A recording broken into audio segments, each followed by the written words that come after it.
This is the first time I bought Samsung Galaxy Fold 8, which is a compact size of a foldable smartphone, not the Fold 8 Ultra. If you really want to watch reviews and unboxing videos like this, you must subscribe to my YouTube channel. Now let's just unbox this device.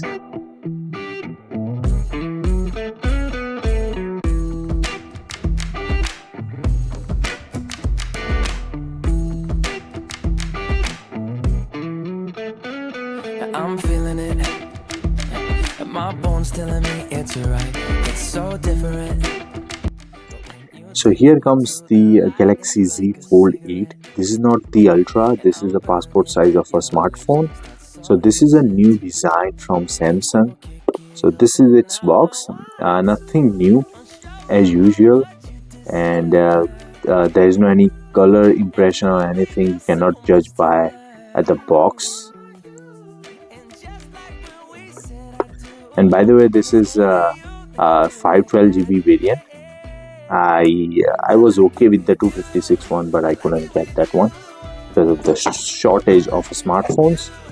Oh, it opened too quickly. Okay, so in terms of the box content, so this is the smartphone. It's kind of a small device.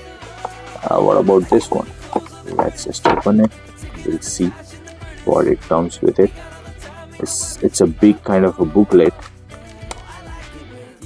So in terms of this, what you are getting is one SIM ejector tool, Type-C to Type-C cable, Type-C to Type-C cable, and one instruction manual.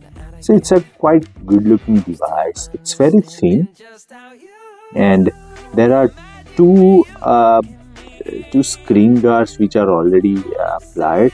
So let's just open this all. This is the inner one. Looks kind of fleshy. I cannot even see the crease. Wow, this is so good. So let's just fold it. Let's see. Oh, this is the size. Quite good. Almost like a passport size. Or do I have to turn it on while opening the device? Let's see. Yep, now it's getting on. It says Samsung Galaxy. So in terms of the dimension, it is very thin. Look at the size. Look at the thickness. It's very thin. And this, both the side, you can see the screen. The screens are on. On the outer display, you are getting a display. The camera punch hole. The bezels are not that thick, but not that thin as well. On the side profile, you have a Samsung. On the right side, you are getting a volume button and a power lock unlock. On the top, what you are getting is must be a speaker with SIM ejector tray, and on the bottom you are getting a Type-C with speaker. So that's what you are getting. The outer display is kind of reflective because this is made of a glass. This inner display is made of plastic. We all know that. That's why it flex, right? What you're getting is dual camera setup. You're not getting triple camera setup. So yeah, it says you're all set up. See what's new. I'll choose the home because we already know what this device offers. So this is the outer display, and in terms of the look, this looks very comfortable. It's quite good. Let's just open the inner display and let's see. Oh wow, it's quite good. Now the functionality changes. The bottom row we have only 4 applications. On this side, the home button, back button, and multitasking tray has been shifted on the right. From this side, we can pull out the quick toggle. From this end, we can take out the notification from anywhere, from the right to left. From this end, we are getting the quick toggle. Let's see, this is my Pixel 10, and if you compare with the Pixel 10, it's a bit thicker than the Pixel 10, but it's not that thick. Like if you open this thing up, then this device is very thin, but when you close it up, it's not that thick. So here we have the device unboxed out of the box, and from the first impression, Device looks very slim as well as looks sturdy. There are some cracks here and there when you twist the device, but in terms of the build quality and stuff, it still feels rugged. In terms of the dimension, the device is having 9.7 mm of a thickness with folded condition. When you unfold it, it becomes 4.9 mm. And in terms of the weight and stuff, this device is having 201 gram of a weight, which is pretty light in weight considering the size of the device. Everything in the outer layer has the glass build. Let's see the front. The front display is made up of a glass. The back panel is also made of glass. The inner display is made of a plastic.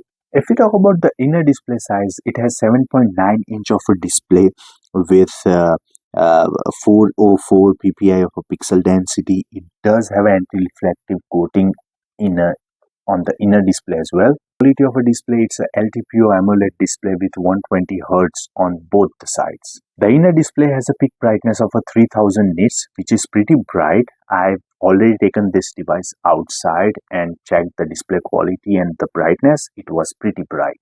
If we talk about the processor and stuff, this device has a Snapdragon 8 Elite Gen 5, which we have already covered in terms of the S26 Ultra. In terms of the Android version, this device comes with Android 17 out of the box with one UI 7 on top of it. RAM and storage, you are getting from 256 GB till 1 TB. So if you buy 256 GB, 512 GB, you will get 12 GB of RAM. But if you buy 1 TB variant, then you will get 16 GB and as an option. In terms of the camera department, this device has a dual camera setup and each of the sensors are 50 megapixel. In terms of the front-facing camera, it has a 10 megapixel with 2.2 aperture, can shoot up to 4K 30 fps or the 1080p 60 fps.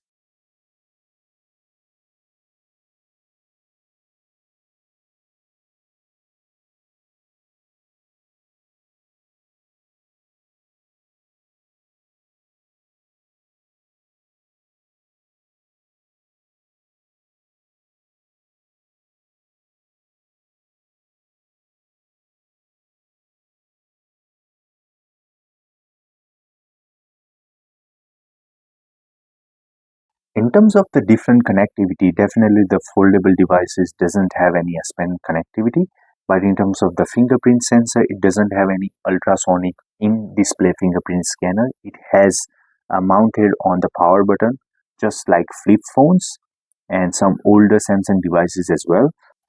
There is no any flex. If you flex this device by holding with your two hands in unfolded condition, so Samsung has done incredible job managing the hinge, and they have added titanium hinges as well.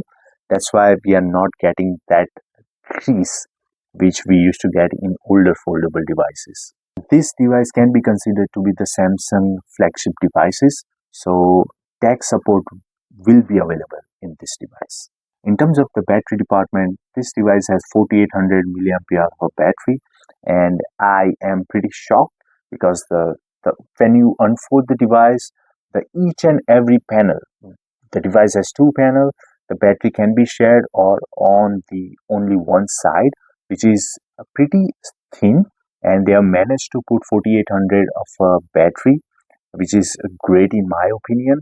And definitely the processor is power efficient, 8 Gen 5, 8 Elite Gen 5, so you cannot expect it to run a whole day while playing games using it excessively. In terms of the charging speed, this device can take 45 watt of a charging while wiredly, and if we talk about the wireless, then this device can take up to 20 watts of a wireless charging. So that's it in this video, guys. This is a kind of a different kind of a smartphone. I'm not used to with this kind of smartphone, so I will post multiple videos of it, why you should buy, why you shouldn't buy this kind of devices. And if you want to watch all those videos, stay connected, subscribe to the channel. See you in the next video. Peace, take care, bye.